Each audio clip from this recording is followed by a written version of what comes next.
Whether it's things like sets being the complete wrong color, downgraded versions of fan-made sets from LEGO Ideas, or things that are just straight up cursed, LEGO's released a lot of bad stuff in their career. So today, I'll be showing you the worst rated LEGO items ever, starting off with a set that defeats the entire point of LEGO. Back in 1988, LEGO released the Technic test car, which was supposed to be this cool supercar build. But here's the problem. It used interference fit black pins that were so tight that once you built the set, you physically couldn't take it apart. Your fingers would hurt trying to pull pieces apart, and most people just gave up. The whole point of LEGO is that you can build, take apart, and rebuild things however you want. But this set becomes permanent after one build, which completely misses what makes LEGO special in the first place. But at least the test car stayed together. The Technic Sahara Blaster from 2001 had a flex system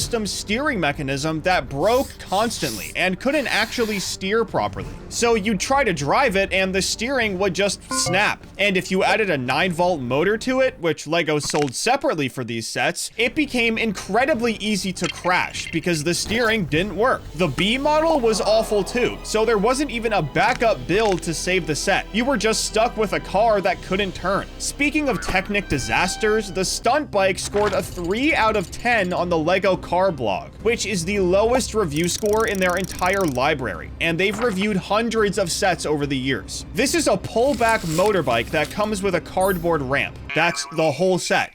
No functions, no mechanisms, just a pullback bike and cardboard. They called it the worst motorcycle ever conceived, and honestly, I can see why. Imagine building a Technic set expecting cool gears and moving parts, and instead you get something that belongs in a $5 impulse set. Now, Technic sets are supposed to have functions and mechanisms, but sometimes LEGO tries to make buildable figures instead. The Technic C-3PO from 2001 is a perfect example of how badly this can go. First of all, they based this on the version of him from The Phantom Menace, where Anakin hasn't actually finished building him yet, but it gets worse. The whole thing is shaky, the knees don't bend, and the limbs fall off easily. And when they do fall off, they're really hard to reattach. But to top it all off, there's a button that's supposed to blow him up as a play feature, but it doesn't even work properly. But if you think C-3PO is bad, the Technic Humongosaur from the Ben 10 theme is universally considered one of the ugliest LEGO sets ever made. It's been described as hideous, unsatisfying, and terrible by basically everyone who's reviewed it. The best compliment anyone could give this set was that it has unique brown pieces. That's it. When the only positive thing people can say is that some pieces are a rare color, you've created something truly awful. And speaking of Ben 10, that entire Alien Force theme was a disaster too. In 2010, LEGO made a deal with Cartoon Network to make 6 sets based on the show. All 6 of them had under 25 pieces each, which is incredibly small. So it's no wonder the entire theme was introduced and discontinued in the same year. LEGO thought they could capitalize on a popular cartoon, and it bombed so hard that they pulled the plug in less than 12 months. But at least Ben 10 was a small theme that failed quietly, because LEGO Dimensions was the exact opposite.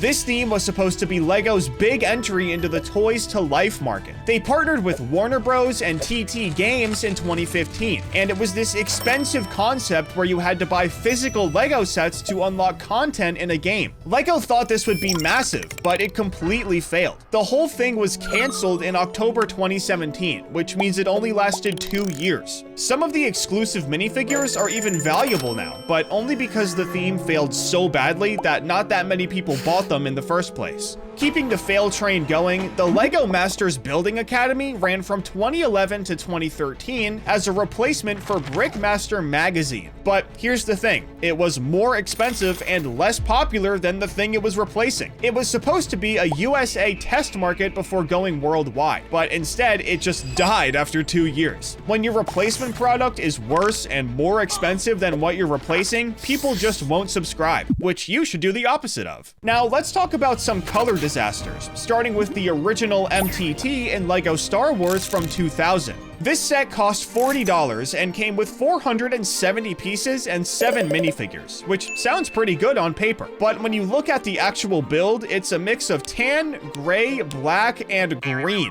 Yes, green on an MTT. This thing is completely brown in the movies, but Lego decided to throw green in there for absolutely no reason. It's eye-catching for all the wrong reasons. Even if you've never seen Star Wars, you look at this thing and immediately know something's off. But at least the MTT was a cheap set from the early 2000s, because Kylo Ren's command shuttle released in 2015, and every color is the wrong color. In the movies, the shuttle is black, but Lego made it dark gray, and the wings don't fold out like they're supposed to either. For a company whose motto is only the best is good enough, this set has some major inaccuracies that should have never made it past the design phase. How do you mess up the color on a $110 set? But speaking of wrong designs, the Spider Trike from the Spider Trike vs. Electro set might be the dorkiest vehicle Lego's ever made. This thing looks like a farm tractor, not something Spider-Man would drive. It's flimsy, it's fragile, and Spider-Man literally falls out of it because there's no plate to hold him in place. And there are these weird broken sticks on the back that don't serve any purpose. You look at this and wonder how it ever made it through any design meetings. I mean, it really just doesn't make sense. Clearly, Lego makes some sets that are completely out of place, and the giant Batman from 2003 is another one. It's this bizarre, oversized action figure style Batman that doesn't fit with anything else in the Lego universe. It has weird parts that can't be reused for other builds, and it has one of the highest price per piece ratios in the entire DC theme. Luckily, the price isn't that high. It just has a bad ratio. But you gotta admit, it's pretty funny how bad it is. But at least Giant Batman is supposed to be a display piece. The Yoda set from 2019 cost $100 for 1,771 pieces, and is frustrating in every way possible. All the pieces are basically the same color, so building it is a nightmare because you can't tell what goes where. And once you finally finish, the whole thing is hollow inside, so it falls over constantly. It's asymmetrical except for the ears and eyes, and the small head is somehow more complex to build than the rest of the entire body. It's just a terrible building experience from start to finish. And speaking of terrible building experiences, Captain America's shield costed $90 for 420 pieces, and the build is mind-numbingly repetitive. You have to build the same round frame section 17 times. Then you build the front sections 36 times. It's the same thing over and over and over. Lego couldn't even sell this set when they offered a $40 coupon, which is almost half off. When you're practically giving sets away and people still aren't buying them, something is seriously wrong. But if you want to see Lego's most expensive disaster, the table football set is it. This came out through the Ideas theme in 2022 for $250. Now, the original fan design that got voted in was a full 11-a-side foosball table, but Lego downgraded it to a tiny 5-a-side version and kept the price the same. You can buy an actual real full-size foosball table for that much money, and this Lego version, the rods break easily and the playability is terrible. It has a 2-star rating on Lego.com with only 9 reviews. People bought it, tried to use it once, and immediately knew they'd been ripped off. And speaking of feeling ripped off, the ATST has a 2-star rating with 45 reviews on Lego.com. Most of the complaints are about the price versus what you actually get.